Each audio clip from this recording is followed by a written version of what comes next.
बिस्मिल्लाहिर्रहमानिर्रहीम। अस्सलाम वालेकुम वरहमतुल्लाहि वबरकातुहू। नाज़रीन, आप कैसे हैं? मैं हूं होमी हर्बलिस्ट डॉक्टर मोहम्मद मुख्तार कादरी, आपके अपने चैनल डॉक्टर हकीम मुख्तार कादरी पर।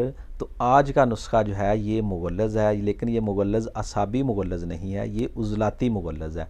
ऐसे मरीज़ों में जिनमें असाबी तहरीक हो तो उनमें ये बहुत ज़्यादा मुफीद है। मादा मनवियों को गाढ़ा भी करता है और खुश कर देता है। मुमसिक भी है, बहुत अच्छा नुस्खा है। नुस्खा बनाएं और फ़ायदा उठाएं और दुआओं में याद रखें।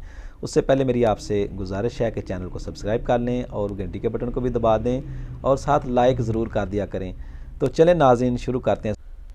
बीजबंद, तज, ताल मखाना, समुंदर सुख, तुखम सरेआला, तुखम भंग, कोकनार, ये सारी चीज़ें आपने 10-10 ग्राम लेनी है। यानी सारी चीज़ें आपने जितनी मैंने बताई हैं 10-10 ग्राम।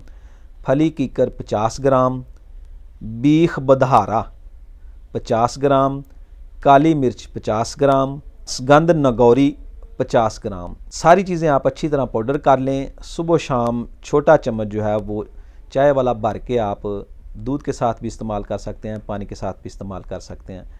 बहुत ही अच्छा नुस्खा है, उज़लाती मुगल्लज़ है, मादा मनविया को गाढ़ा करता है और खुश करता है।